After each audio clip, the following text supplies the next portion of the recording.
concentrating on that live space, that true improvisational in the moment, in the now, it allows us to really grow and develop that part of our relationship with what we do, with our craft. What I can say is, for me personally, I've learned to be more aware when it comes to is listening to the space between the sounds, basically. The best thing is just to not try to force it in whatever it is that you're up against in life. Maybe you need to just kind of listen to what the moment is telling you. It's June 2025, and this is the Music is Art podcast, number 7. This month, we're just trying to stay cool. Here in southwestern PA, in the Laurel Highlands, it is on average 95, 96. The feels like is over 100. So we've been staying inside. I've been here in the studio trying to stay cool. And most of this month, I have been listening almost exclusively to some new music by Deborah Martin and Jill Haley for an upcoming release called Rendering Time, which I'll talk about a little bit more in some upcoming podcasts. Listening to the way that they interact and collaborate as artists had me really thinking about the concept of improvisation, and specifically how artists work together and how they communicate with each other in the studio and how they deal with things like spontaneity, accidents, mistakes, and improvisation in general, allowing the uncertainty into their workflow and into their creative process and how they find their flow states. And I thought it would be great to get artists together of like minds to talk about how they use improvisation and spontaneity and how it ultimately ends up in their music and how we hear it and receive it as listeners. So I invited Howard Givens, who is not only a Spotted Peccary recording artist, but also one of the co-founders of the label, along with a longtime collaborator of his, Craig Padilla, and Eric Jensen, also known as Massergy, to talk about that idea and how they use those ideas to inform their music and how we as listeners understand what it means to them in terms of their creative process. So enjoy this special interview feature, and please like and subscribe and make sure you don't miss an episode, and share it with anyone else who you feel might be interested. Until next time.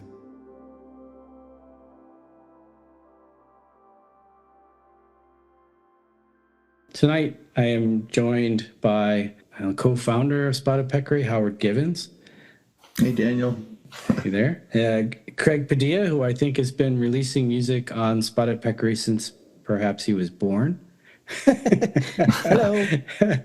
And Eric Jensen from Texas. He's an artist on the label as well. Has some music out on Spotted Peccary. And so in the spirit of improvisation, which is the topic of this episode, we did not do a whole lot of preparation for it. So the idea is that I'm sure there are many artists on the label who deal with improvisation and use it as part of their workflow. But when I look across our catalog, there's a couple of artists that stand out to me that I can hear it, and I can hear it in the spirit of the music, and I also know a little bit of your stories collectively.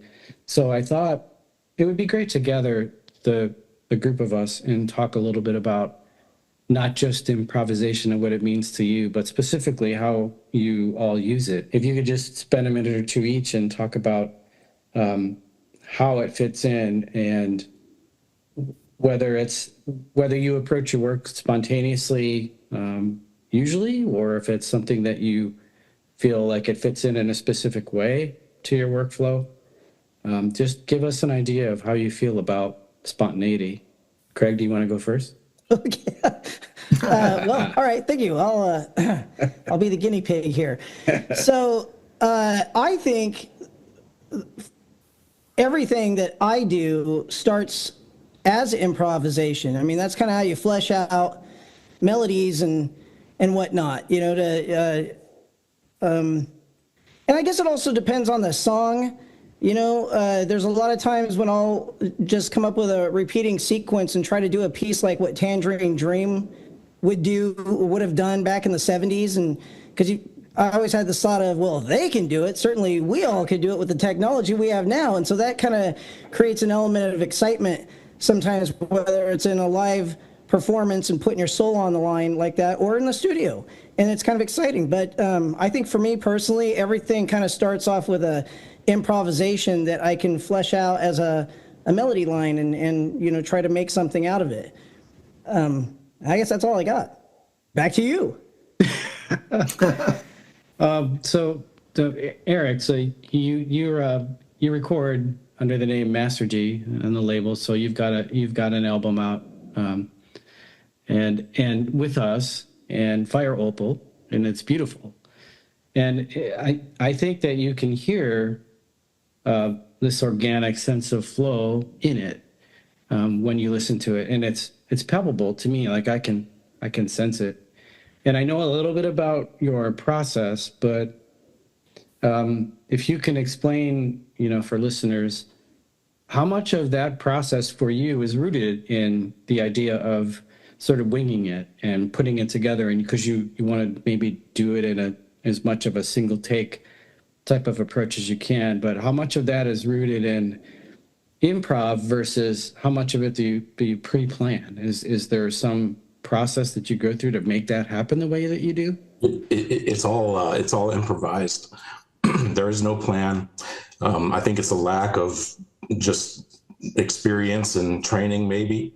I think it's also a love of the music that my brother and I used to listen to.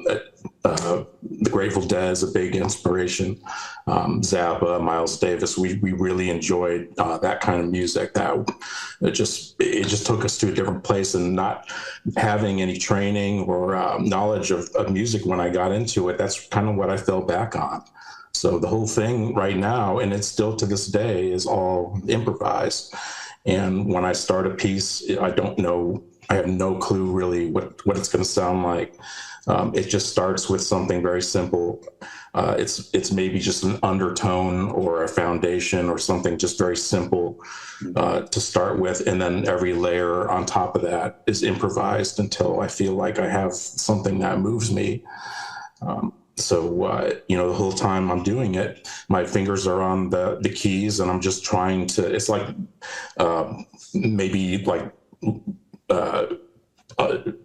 doing a combination, say, for something where you're listening for the little click, and I'm just listening and listening for something to click. And when it does, I know I've got something that I can continue to build layers on until I think I have something of a finished product.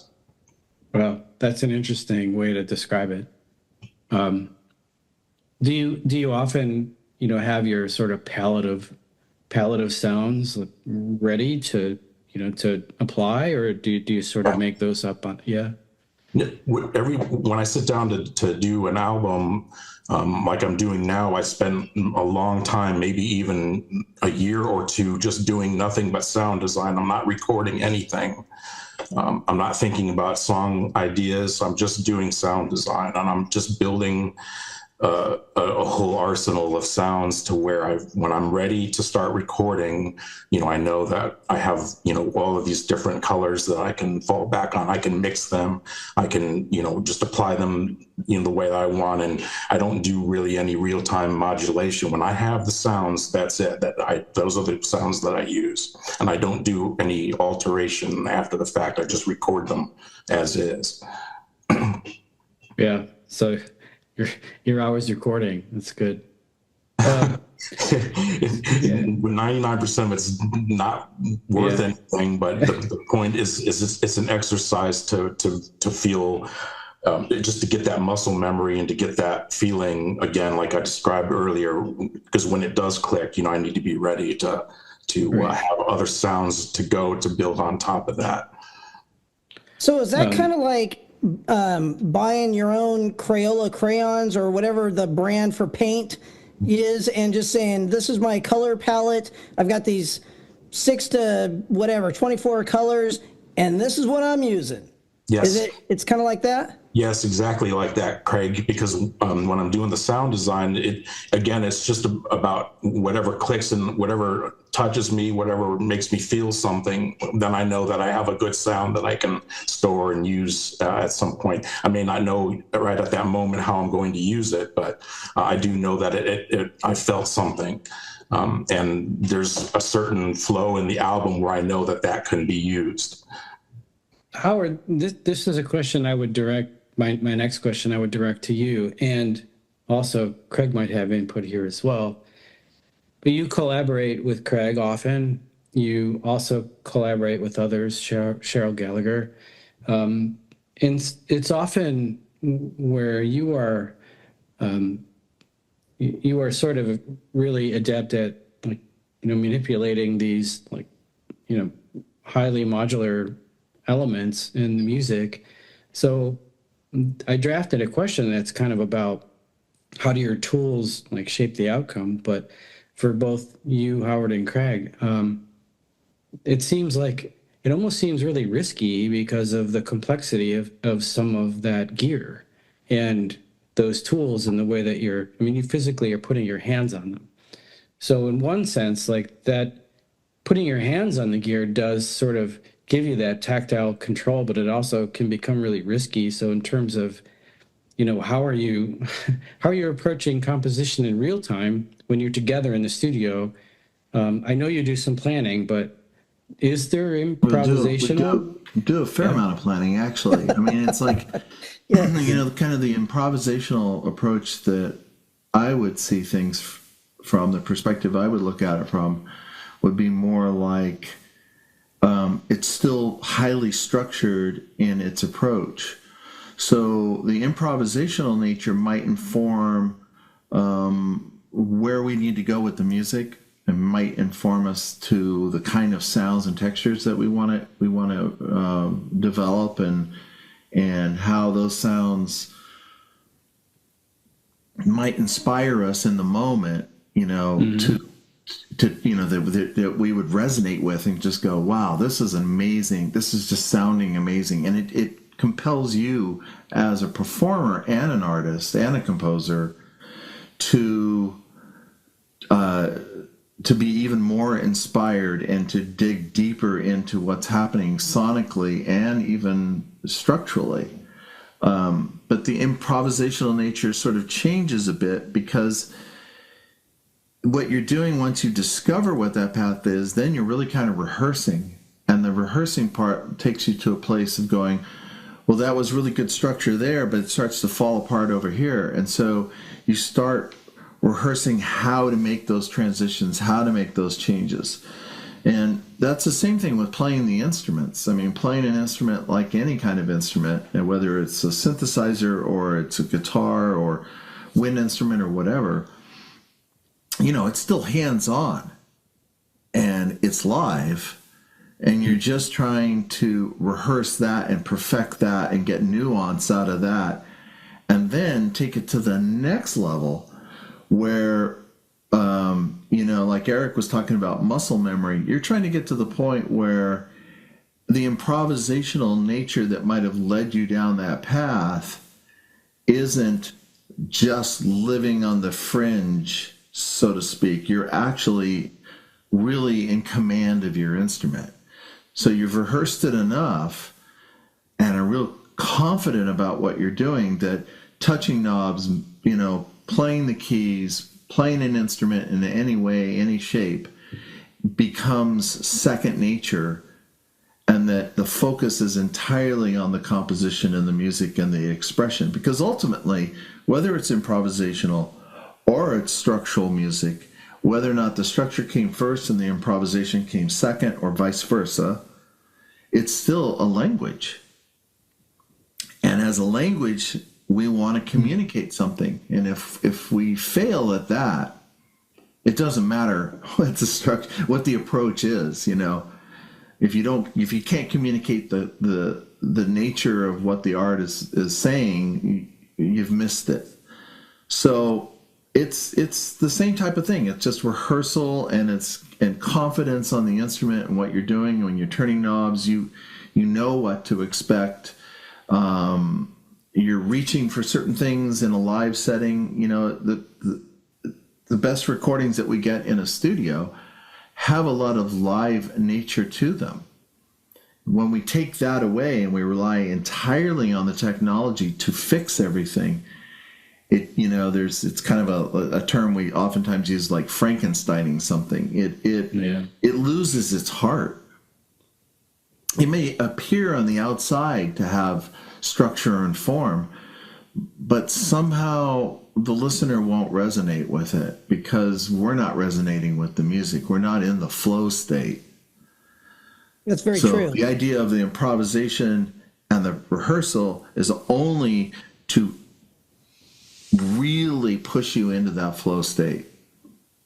Well, it's kind of like jazz almost, because I mean, we do the one thing I like about the way we collaborate, and I think it's kind of on the level with a lot of artists, is especially when we do live performances, we rehearse, whether it's studio or a live performance, but we don't always play everything knob turn for knob turn or note for note, and it's it leaves a lot of, I mean, it's close, like the theme is there, the idea is there, but the humanity part of it is, unless it's actually a melodic set of notes that we literally rehearsed to make it sound that way, a lot of the stuff we do is just like, okay, in this section here, you're going to play like this, and it doesn't have to be note for note, but just has to be like kind of what we rehearsed. And that's the jazz freeform, but still in the same mode style. I feel it's really nice because it gives it that humanity touch. And that's, I mean, what's coming out of your soul right then and there is what's coming out your fingertips and into the notes. Yeah, the happy accidents, right? Right.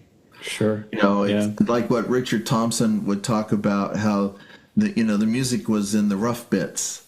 He would always, he always pointed at that, was like, if you don't have that part of it, if there isn't that kind of little roughness and directness between the instrument and the artist, the music, the conversation, and then the listener's experience with it, you lose the authenticity. You can over-sanitize music very easily, especially with today's tools.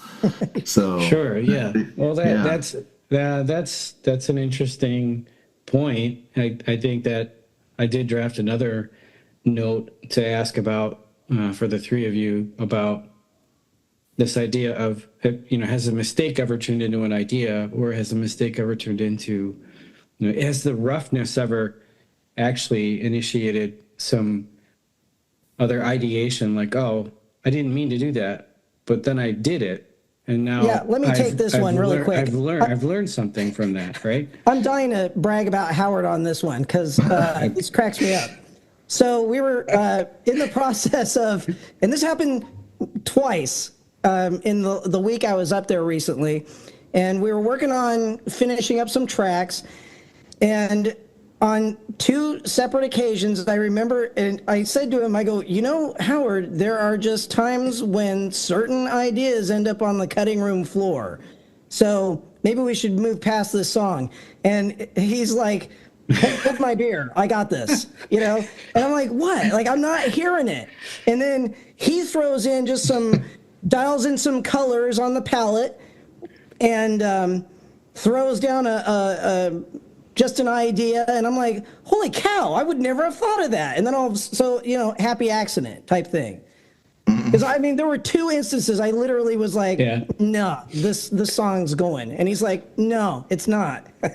Well, Eric, what about you? Because you try to do, at least I've read in your, I mean, I did the artwork for Fire Opal, and what I read in your notes about your thoughts on the project, you were like, well, I try to do everything in one take, and like you're outside in Texas, and your environment is all around you, and you try to do everything, like you hit record and you go. I mean, you must have had instances where you're like, oh, that didn't go as I planned. What am I going to do now? Has it happened? Yeah, it happens pretty much every night I'm working. I just don't keep it. Those kinds of mistakes, which I make all the time, I rarely will ever keep those or explore those. What ends up happening instead is that it's not an accident, but it's more of like a thought where I just decide to maybe try to do something that doesn't fit right there, or that's not appropriate for this section of the track. I'm just going to do it anyway. It just because I can. I'm not under any pressure, so I just do it. And sometimes that ends up leading somewhere that, you know, if I hadn't taken that risk, then you know, I would never have gotten the result. So it's more of just trusting that it's okay if I decide to do something that's completely wrong or inappropriate, and you know, nobody's going to know if it doesn't work out. So that's kind of like what my version of a mistake is. The actual mistakes, I delete those. I don't keep them. But what you just said really suggests that in fact there aren't really any mistakes. There's just these different paths, and some of these things are choices, and you kind of go, okay, that led me to something else, or you know, that inspired me in a different way that I didn't even think about before. Yeah. It's like Bob Ross. Yeah, there aren't any mistakes. There's just happy accidents. That's right. Yeah, so, clouds. I mean, it's, you know, one of the things they talk about in writing is you have to be unattached. You have to be able to write something that's really good, take it, wad the paper up, so to speak, you know, whether it's on a computer or whatever, but just, you know, sort of the metaphor of that is like, okay, you wad up the paper and you throw it in the trash. And then you do another one and you throw that in the trash. And you keep doing that until you realize that you have no attachment. And when you don't have that attachment, you're not second guessing everything in your head. It's okay to throw everything away. There's nothing super valuable or invaluable. There's no judgment about anything. And then when you are free of that judgment, you really can feel that you can stay in that flow state and really, really, really experience the inspiration that comes through. Yeah, that's such a good. You know, what happens in acting a lot. When I think about movies, it's the exact same idea. Being prepared and knowing your lines is one thing, but having the freedom and the fearlessness to be able to explore. One of my favorite directors is Stanley Kubrik, and I think about certain films and certain actors he liked to work with were the ones who were, you know, knew their lines, of course, but you know, had the ability to continuously do take after take and go in directions to where, you know, the script is constantly being rewritten every day. That's an exciting way to do a project, knowing that you don't have the pressure to finish in any particular deadline, but freedom. Kubrik was famous for that. I mean, he would make people redo exactly line for line, word for word. Okay, so now we have the structure. You've got it figured out. And he would do a take and then do a take and then do a take and do a take, because what he was looking for was something that wasn't on the written page.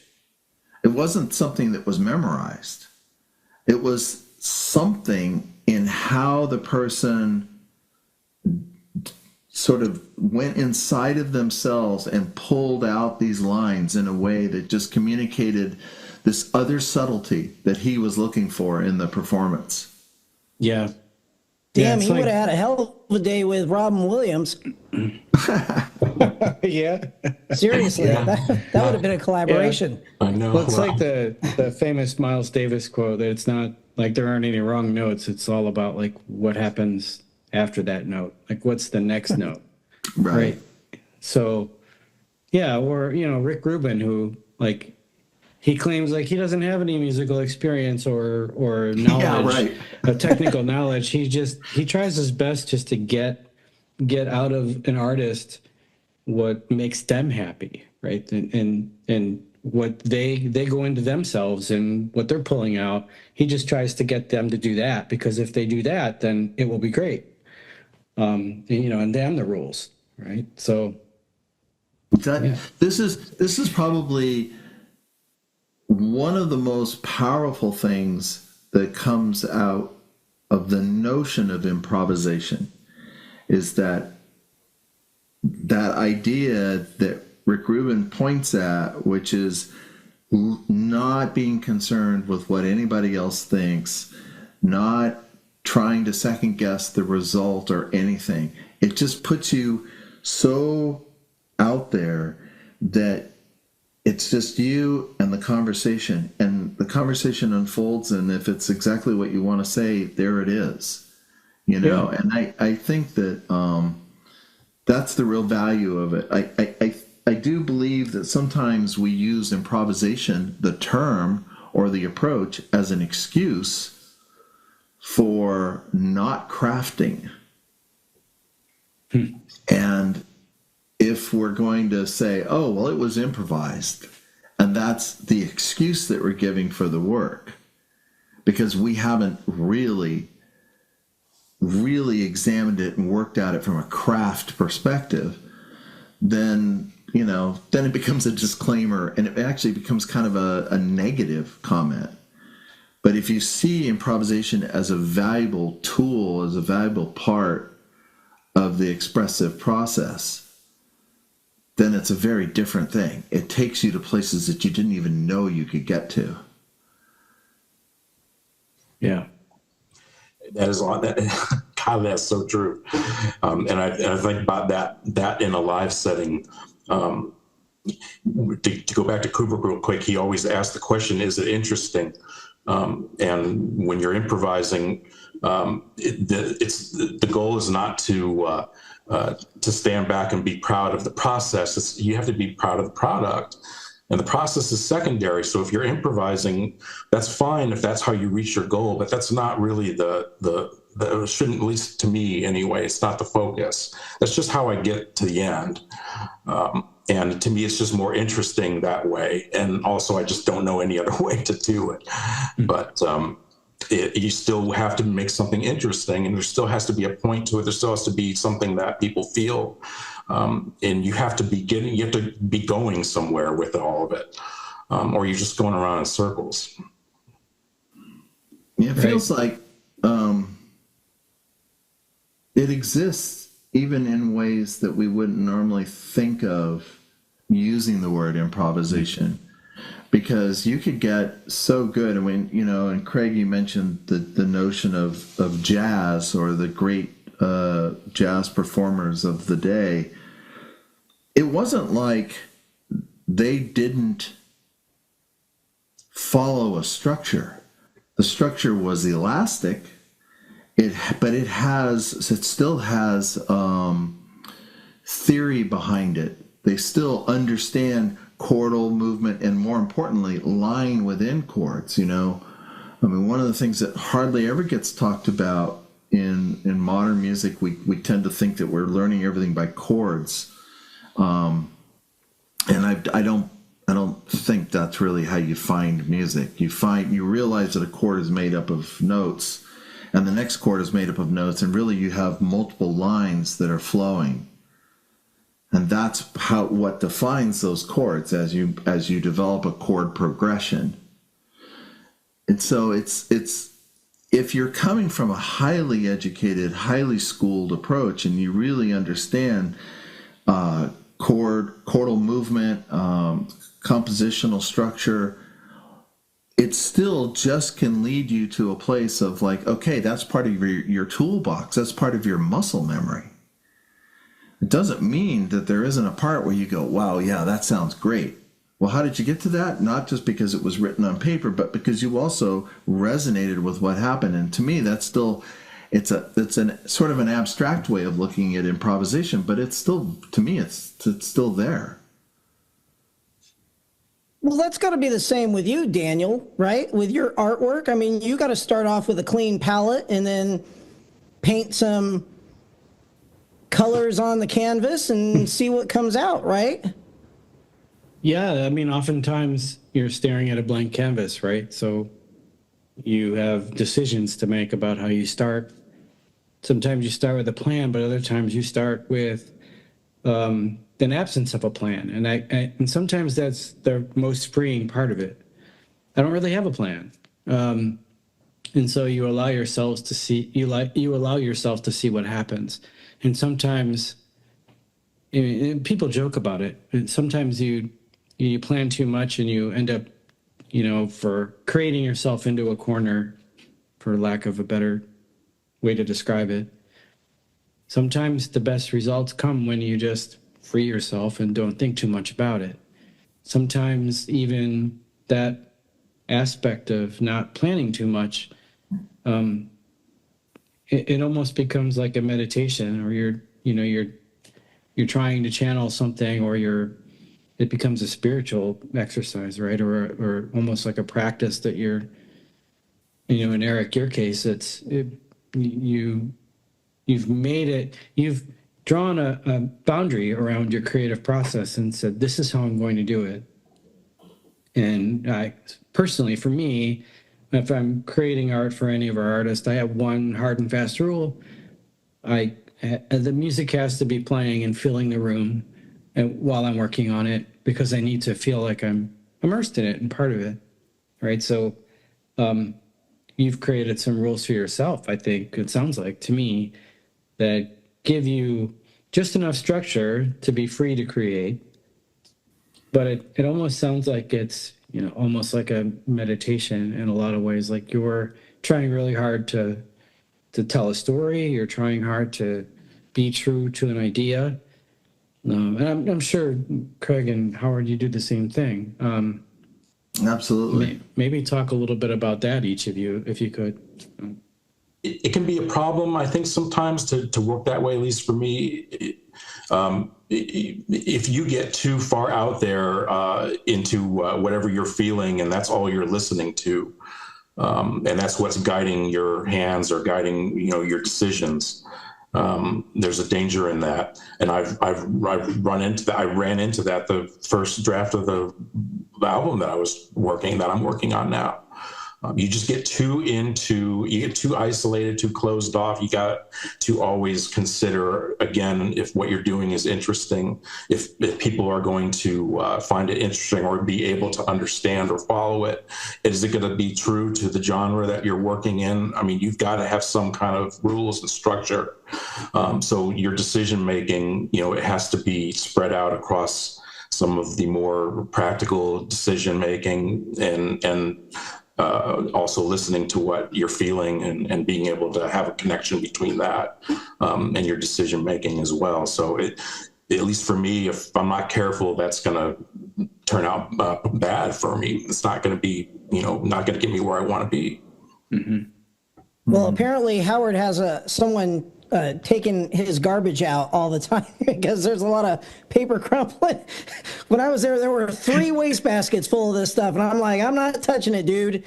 So, well, I think from the spiritual perspective, and I like that analogy for a lot of reasons, but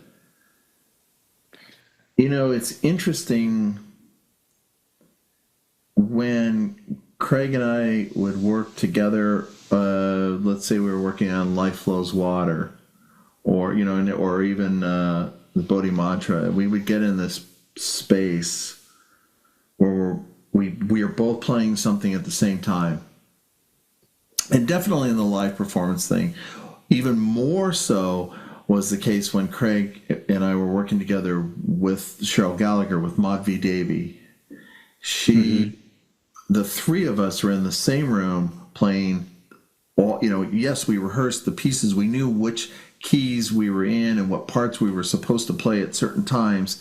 And then we were doing live transitions into the next piece, and then another live transition into the next piece. And we did all of that for for Steve Roach's SoundQuest Fest. And basically we recorded the whole set in one all take. 45 minutes straight through. It's called Precipice of a Dream, for those interested. And it was one of those things where, and it was true for Life Flows Water as well, which Craig and I performed live, and then we took that recording from those sessions and made the album from that as well. But we were in such a state that we would almost intuitively know when one of the other artists was going to do whatever they were going to do. We were just so dialed in as one mind, and there wasn't really, it's not right, concentrating is not the right word, but you're so in the state of like being in the now with the instrument and the music that there isn't really any internal dialogue going on. I mean, your mind is somewhere else.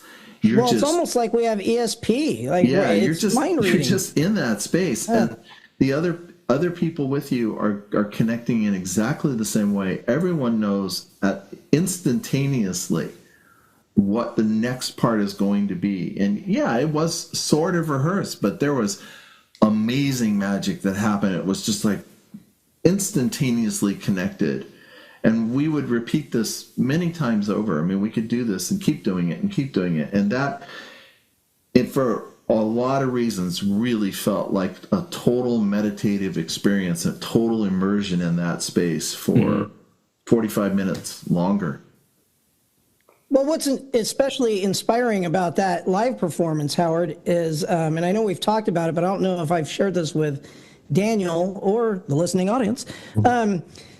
What was really cool about creating that was the day I got up there to start rehearsing with Howard and Cheryl, the following day was the start of an ice storm, heavy snow, like freezing temperatures. And basically we were literally locked in that house. And I mean, to the point, like, it was so icy, there was just no point in going anywhere. And it turns out a lot of the places in Portland had their power out and we didn't, which was kind of interesting right there. And so the whole time I was up there, I literally, and like, it was daily for 8 hours coming up with ideas and just focusing and eventually trying to play it for 45 minutes through and then going, okay, but I think here's where we develop it. And it was such a dreamlike state because of how nonsensically icy it was outside, and other people were hating life with their power out, and we're like, well, we're not going anywhere, so we better kick some ass with this recording. Yeah. And it literally felt so dreamlike. And so I thought the title of Being on the Precipice of a Dream was like just perfect for that recording. Yeah. So anyway, you were all stuck in the house thinking, well, this music just creates itself, doesn't it? Yeah, it was super surreal. It was very cool, though. That's fantastic. So that's you both talked about an interesting dynamic that happens in the studio between like co-creators, right? Like between people who are creating the music with you. So Eric, I'm interested because you're sort of a solo situation. For those that don't know, that you make nature and your environment your sort of creation space, like the place where you create the music. How do you do your channel what you need to in order to create a your flow state in that sense of place that you're trying to conjure? Yeah. I think that now this may sound strange, but I think that it comes down. First of all, it has to start with closed back headphones. It gets very noisy out there at times, and even when it's just the sounds of nature, even when it's 3 a.m, there's still it can still be distracting. So being able to block all of that out and focus, I can't do anything until I do that first. But I think that over time, and I'm better at this now than when I first started, is instead of having people to collaborate with, I have different, I just have voices that are more practical, more reasonable, always just kind of trying to remind myself to rein it in or to stop here, or let's just move on and maybe explore something different. And I haven't always had that that, in the back of my mind when I'm working. You think about a great group or a power trio or a collaborative environment of artists. Maybe you have a rhythm section that's just there to kind of keep a foundation and keep things grounded so that other artists can shine when they improvise. And I think it's the same thing when I'm working alone. It's just to be grounded and to always have that in my mind that I have to have some boundaries. And I think that's something that has been a challenge for me over the years, and I'm getting slowly getting better at that, I think. Hey, I got a quick question for Eric. So if you're outside at 3 a.m. wearing closed-back headphones, aren't you worried like some kind of king snake or, a skunk is going to come up behind you or something and like spray your scents? I mean, where do you, like, I've got this vision of you outside underneath an oak tree, there was one time an owl got really, really close to me. I had no idea it was there. Other times it's mostly just, animals that are, I'm above the, I'm in an elevated space, so I don't really have that many close encounters. That was one time where, it's a sign that I need to stop, maybe. So, if that's the way of nature telling me that I need to move on or try a different idea, then so be it. That's still rather exciting, though. Jeez. Yeah, it's really just having a balance to be able to be in a space where I can shut everything off and really just listen to what I'm feeling, and have that connection between my hands and my feelings. But then again, having that sense enough to know when to hold back and to know when to consider listeners first rather than what I'm feeling. That's a really, really hard thing for me to do. So that's something that is important, I think, when I'm improvising. I cannot completely do that without some kind of a net or some kind of a foundation that's a little more practical. Yeah, well, that's one of my other questions that I made a note to ask is what makes you feel like an improvised piece might be finished, right? Or maybe it's not an improvised piece, but in your workflow, whether you're using improvisation or not, whether you've planned everything or not, is it an emotional thing, or is it just like structurally, okay, we've achieved everything we wanted to with this piece, it feels finished, but what makes you feel like a piece is finished? How do you make that decision? Anyone? I think you just know. You just know. How did Jackson Pollock know when he reached the end of this particular composition? When he had put the different colors and paint and everything that was on there, and it's not necessarily so obvious to a lot of other people. I mean, you're talking really, really out there in the structural rules of art, and yet there was a point where he would be finished with a piece. Was it finished because inside of him he was exhausted with it? Was he done with it? Was he just had a compelling sense that he wanted to move on?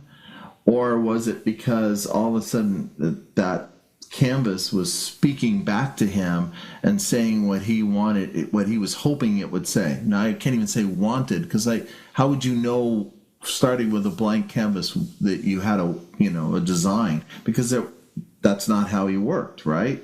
And so where did he get that clue from? I think maybe in our approach, it's that maybe it's a combination again of both of those things. So there's a part where we go, I have nothing else to say here, I need to move on. Or it's, wow, that's cool, it's saying something, just sort of stepping back as the observer. Now you're the listener to the music isn't one with you. You know, it's a conversation that's been unleashed. It's been set forth. And it's out there now. It's on its own. And now you're sitting back as the observer and you're listening to it and you're observing it and you say, it's saying what it needs to say. It's hard to know that, I think. I think there's a point where, you know, Eric was making mention of sometimes you have to be concerned, well, what would the listener be experiencing? But we can't ever know that because we don't know what's in the heads or in the minds or in the hearts of the listeners. Some people resonate with something and another person comes along and doesn't mean anything to them. You know, just like the Jackson Pollock. Not everybody resonates with that amazing artwork. But some people, it's huge. They see all sorts of things in it. Other person looks at it and says, it's just a bunch of paint splattered on canvas. So where do we define what we want the listener? How do we control the listener's experience? Well, I don't think we should be doing that, and I don't think we can do that. So I think there's just it's a gift. It's just a giving it up. You know, you just let it go, and it has its own life. And if what comes back feels complete from its perspective, from its existence, then maybe we're just satisfied with it. But that's pretty trippy because I always considered that whatever we put into the music is our inner soul being created in an auditory form. And so in some sense, when the music is telling the artist that, hey, you've done enough, this is it, then that's also kind of like our inner intuition telling us, but in the form of music, that, you know, cut, you're done, you know, type of thing. It's and I agree that it's a really interesting thought to say, because I never really thought about that the way you put it, where the music becomes its own entity, but it still has a part of us in it. It's almost like a baby, right? It's almost like our child, but we don't have to change this music's diapers, you know, which is a blessing and a half. But it still tells us, you know, which is cool. I always thought it was just us. Yeah, it has a life of its own, right? Mm-hmm. But it's still us, you know, kind of communicating with ourselves to some degree. We had a role in it. Yeah. Yeah. Okay, well, I'm not going to ask you for child support on our music. Okay. Yeah, but how many we've experienced these moments when a listener, another human somewhere listens to this music and they have this profound epiphany because of something they heard in the music. And that I can assure you, there is no possibility we would have ever seen, guessed, speculated, intended, controlled, nothing. You know, it's like we can all agree, we can look outside and we can look at a blue sky and say, oh, that's blue, and we can all agree on that. But the real truth of that is no one person knows what the other person's actually seeing. It's just an agreed upon observation. So we can agree what the music's supposed to be like, or the genre it's in, or the kind of certain quality aspects of the music that kind of define what it's doing. But what we can never know is what a person's emotional, spiritual, or intellectual reaction to it is. And people have come back and they've said, oh, it changed my life. And you're like, wow, really? Wow, that's awesome. Yeah. But how could we, as a composer or the vehicle for which this thing has now come to exist, how could we have ever had any control over that? How could we have defined that? There's no way. No. But it's a pretty amazing feeling, though. That's for sure.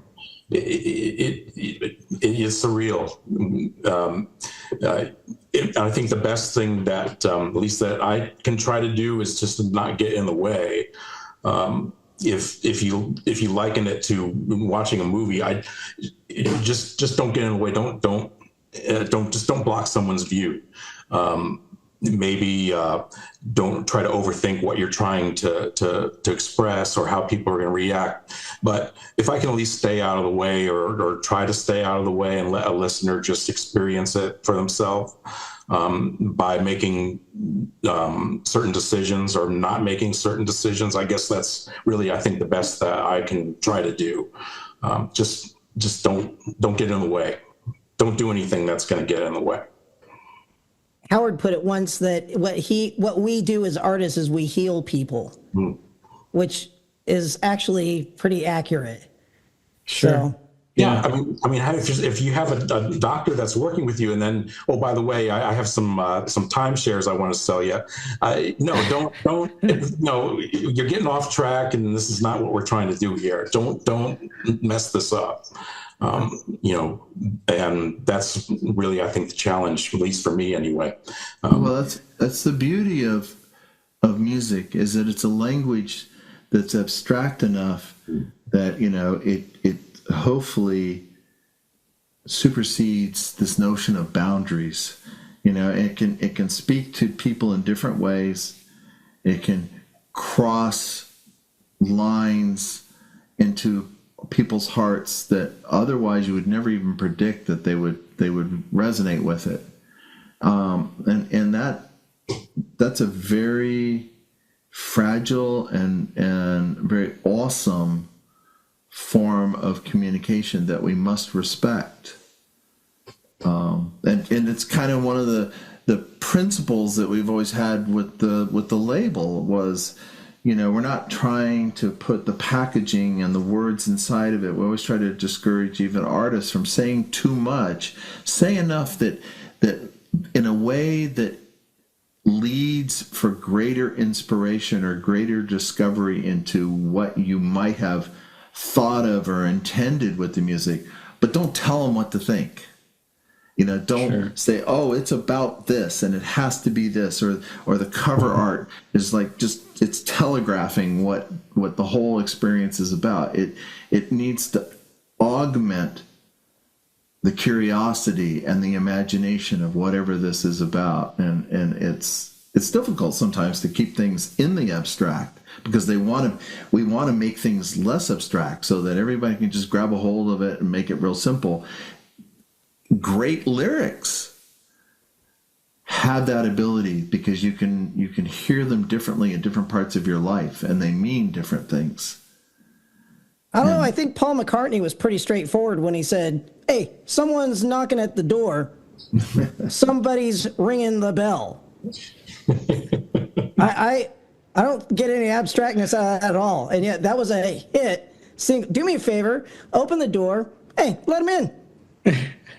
Well, but there is an abstract nature to it. I mean, you could think about, well, who is it that's really knocking at the door? What is that is knocking at the door? Yeah. What's going to happen when I let him in? Yeah. Yeah. Well, or you can even take it a bit further and say, well, maybe he's even just scratching the surface on the conversation about who am I? Yeah, it's a great fill in the blank kind of moment, or fill in the blank kind of approach where you're setting the table, but you're not serving the food. You're just setting things and leaving it alone at that point, and letting it be open for interpretation. That's an awesome analogy, by the way. I hope it's not copywritten because I want to use that. Just for a second, and I know it's ironic because Craig's going to spend 10 minutes on it, but but Howard mentioned earlier about this idea that it's a gift, right? This sort of, I mean, there's a spiritual aspect to it, and you're doing something in the abstract, but you're working on something that is, connected to yourself, and you're putting it out there. And whether somebody sees it and hears it for what you hear it and created it for is beside the point. Whatever they may, how they may receive it is makes the difference to them. So, Craig, you did like a series of concerts around the holiday time where you were, you set up you invited people into your home and you set up this whole environment where you created these long form pieces from scratch using very specific pieces of equipment. How much of that was pre-planned and how much of it was improvised, or specifically, or I guess more appropriately, how did improvisation fit into your plan for those performances? Because that was a gift. And for those who want to go out and see it, you should treat yourself because they're truly gifts. But that was your way of providing this like view into your process and into your creative world, and so that it became this gift that you offer to everyone. And there must have been moments where you had no idea where it was going to go, or maybe you did, and if you did, then I'm willing to hear it. But well, I think a lot of it is yes and no, and fortunately, years of experience leans more on the no part of it. Like I kind of know where things are going, but I'm not going to lie to you. So this is all set up in my living room, and I'm married, and no one's wife wants this gear out for longer in their living room for any longer than is necessary, right?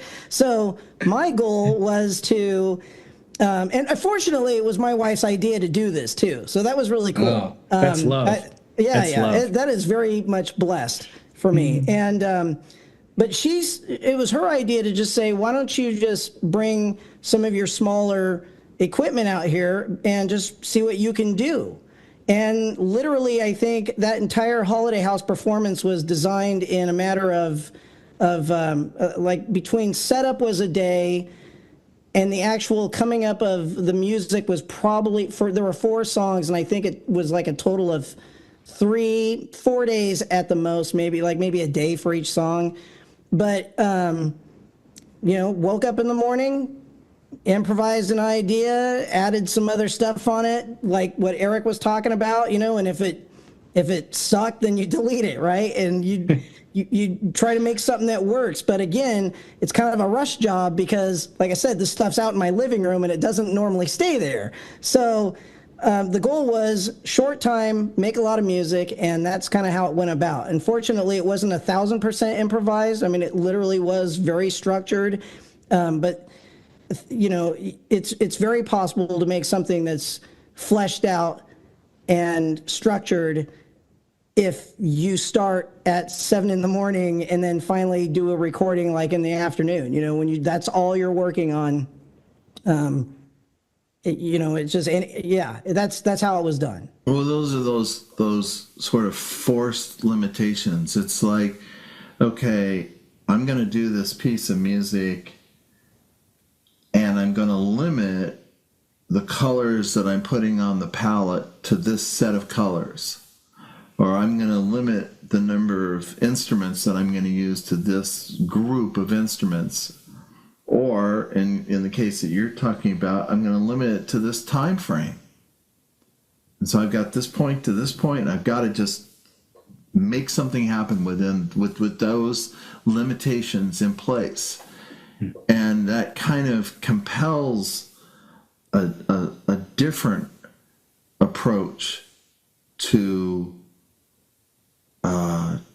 how you express the music, and so in that sense, that's yet another aspect or another part of the inspiration process, and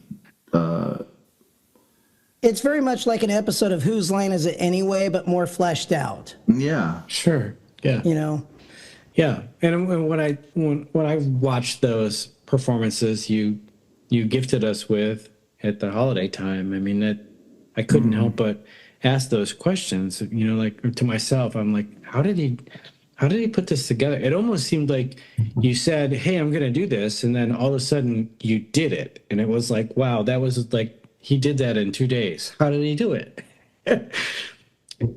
So to me, it's like, a master at his craft. It's like, yeah, you can improvise, but if you don't know the tools you're using, you can improvise and use that palette, but if you don't know the palette and know your brushes, then you're going to be struggling. But it might take you a little longer to accomplish it. Yes. All three of you really know the palette that you're using. I guess that's kind of is a segue into one of the more final questions that I want to ask is, is improvisation taught you anything specific about your creativity versus, being ultra structured or having some other approach? I think it's taught me that, the formal aspects of music, the background that I don't have is that's not a deal breaker. I still have things that I want to express, and I can learn how to do that in my own way, learn my own methods. I don't have to sound like everybody else out there. It's okay to actually it's okay to do that. It's okay to not have that that training and that signature sound, I guess, that defines the genre, so to speak. It's really just about being confident and trusting that that if as long as you put out your best effort, that people are gonna be interested in it, and that it will touch people. Mm. Over the years, the more you play and the more you well,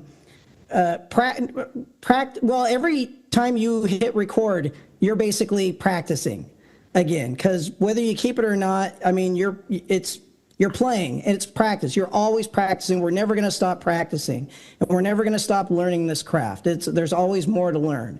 But what I can say is, for me personally, I've learned to be more aware when it comes to improvising, is listening to what the space between the sounds, basically. It's not trying not to put in too much information, because if you put in way too many colors on an album cover, you're just going to get the black album, right?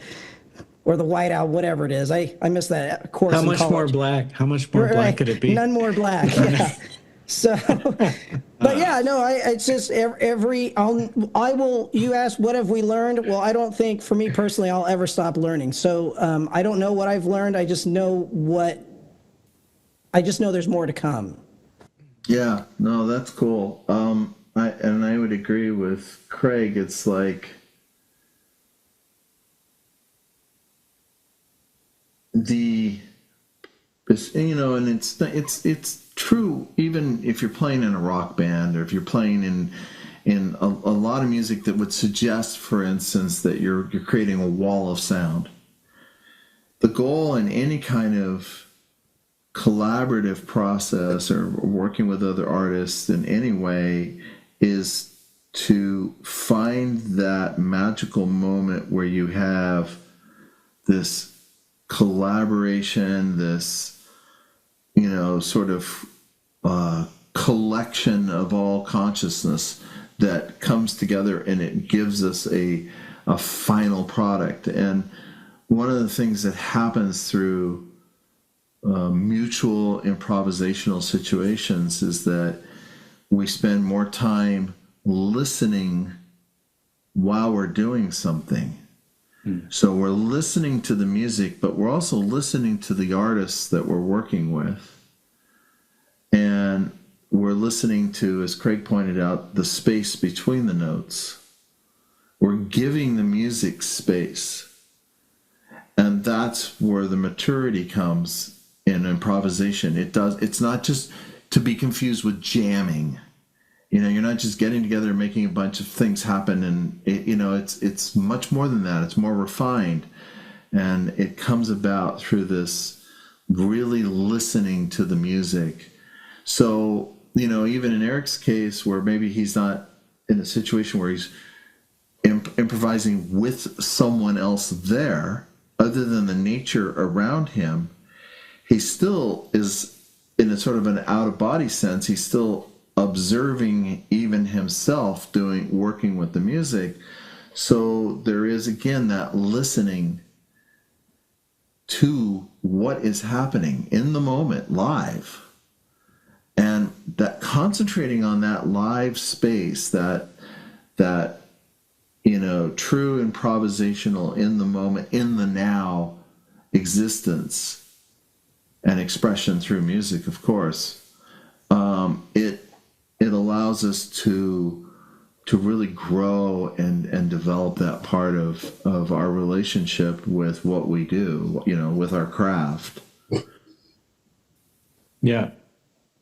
We're almost at the hour mark, so I guess maybe we could say, or I could ask the question for the three of you, almost like a lightning round at this point. So Howard and Craig, could you name, you can each individually name a track. Could you point to a particular track that you feel like embodies this idea? I couldn't pick one track in particular, but I can pick out two entire albums. One of them would be, of course, Precipice of a Dream. But most importantly, for me personally, it's Life Flows Water with Howard, because that too was also such a dream state of improvisation, because we were under a time crunch, just like the Holiday House performance. We were under a time crunch to work on a live show. We had a week to do this, and it was very flying by the seat of our pants, but also very structured. And it was, so to me, that was a big high point, because we were also working on a studio album, which kind of has a different vibe. And we took a break from that to do Life Flows Water. And that was, to me, that was the icing on the cake to where we're going right now.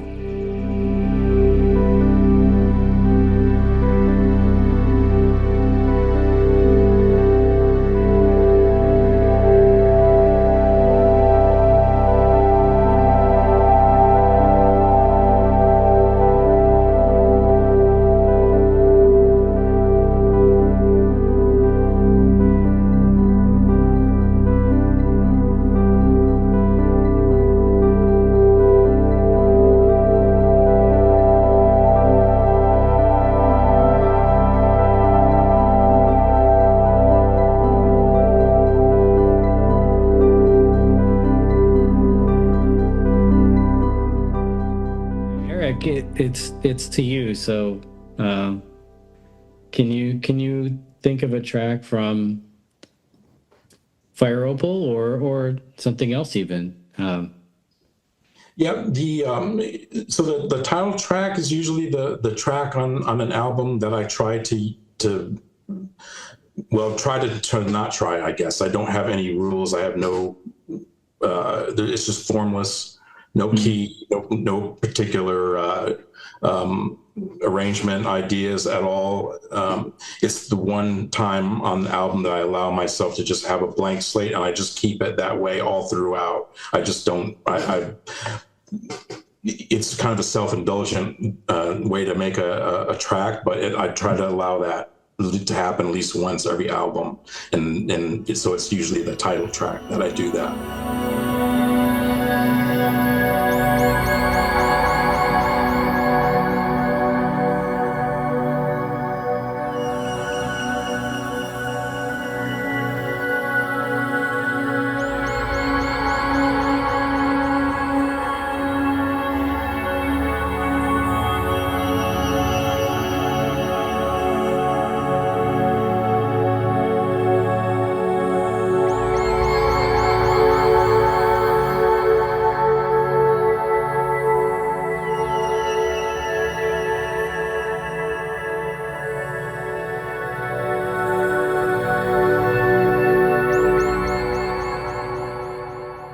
Howard?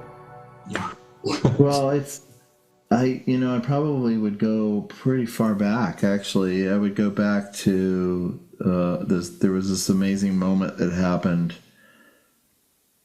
I was working on the In the Land of Power album with, Brain Laughter, which started the entire whole story of Spotted Peccary music and all of that. And I just was working on this track wasn't really thinking about it, reached over and hit record and just played this track, just played it, and stopped the recorder and went, wow, what just happened? It was like literally a download. And that was track, what was that? Track 3, I think it is. It's The Other Side of Night. Yeah, that's a great track. And it just, that was entirely improvised. It literally was record, let it flow, and then come back to earth afterwards. It was just amazing. And it was really inspiring.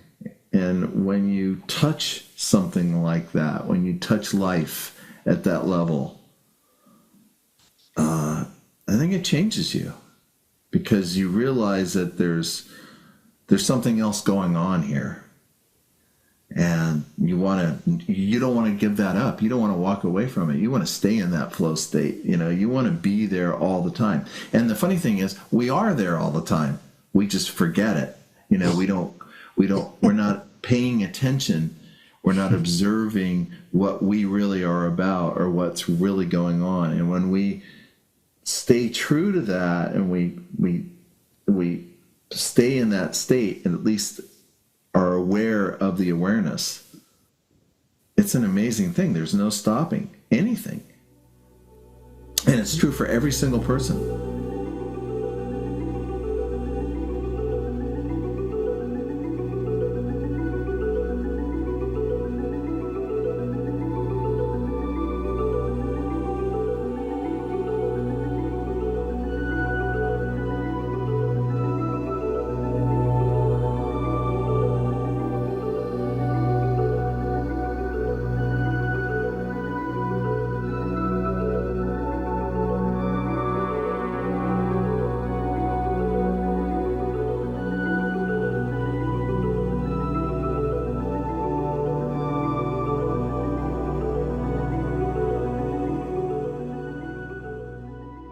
He's right. I think, and I got to just elaborate on the life flows water, because it's the only time I ever laid my soul on the line fully improvising was back in the early 2000s, when I used to play music with Skip Murphy, and we did these live performances in the planetarium where we literally had sequences dialed up that day and said, we're just going to wing it and see what happens for about 30 minutes before we did our plan sets.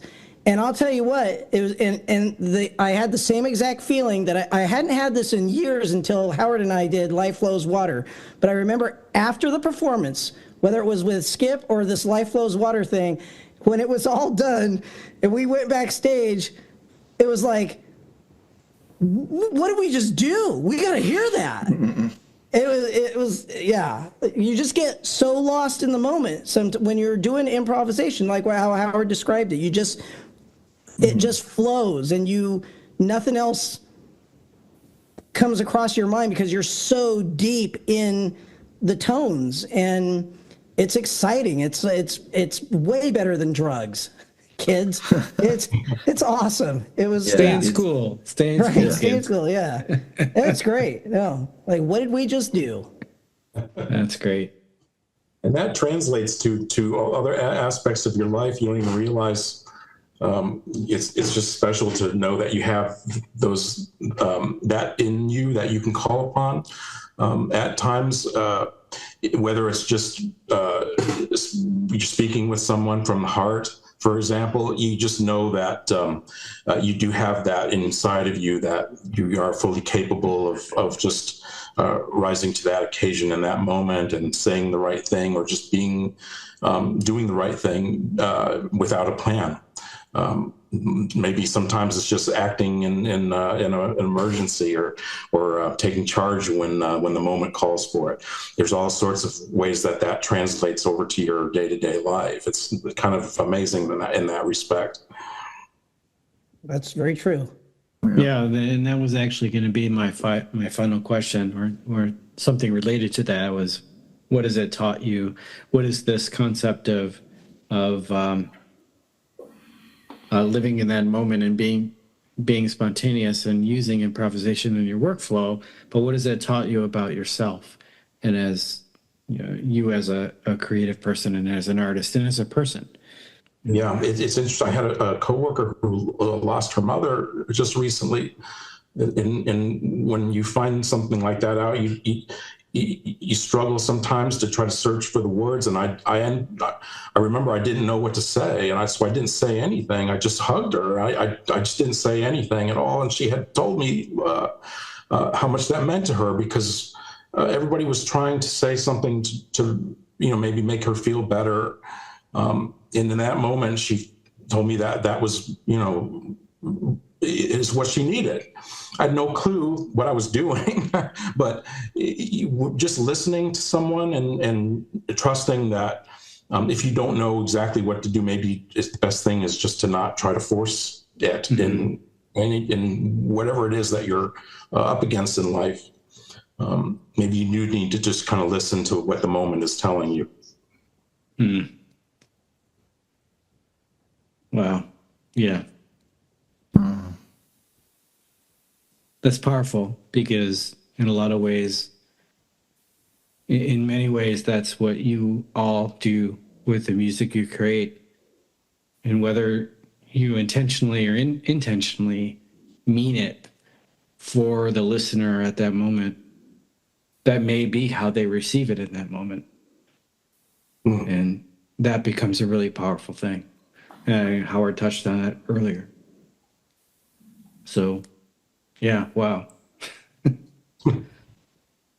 Yeah. You can't rehearse that, Eric. That's called the perfect improvisation. Yeah, it's all over us. It really, it's everywhere. So, the music has, if anything, has just taught me to kind of just be more aware of what's happening in the moment, and to be alert and to pay attention to what's happening, and pay attention to what other people are doing, and just being more aware in general, I think. And that means that there's some part of yourself you have to shut off, so that can happen. And it's not easy to do day to day. Well, I think all three of us, well, four of us, you too, Daniel, we're all truly blessed with the gifts that we have. I mean, I look at someone who lays down a foundation and then a week later there's a house there. It's like, how the heck did you do that? And I get told all the time from people that friends of mine that come over and want to hear the latest thing I'm working on. I'm sure you guys, Howard, Daniel, Eric, have heard this. Like, I don't understand how you could start with a blank canvas and suddenly there's this, and it's the same thing with Daniel's art paintings. It's all visual. Our sounds are equally visual. They're just visual to the ears and in the mind, and it truly is a blessing and a gift. And I tell you right now, I don't take any of this for granted. Yeah, not great. Well, I had a lightning round planned for the end. Is there a piece of gear or an environment or some sort of creative configuration that puts you in an improvisational state? Which contestant is going first? How about Howard? Can Howard go first? It doesn't have to be a piece of gear. I mean, our listening audience is going to be a bunch of audiophile gearheads, right? No. But, yeah, I think it's present at every single thing in life. I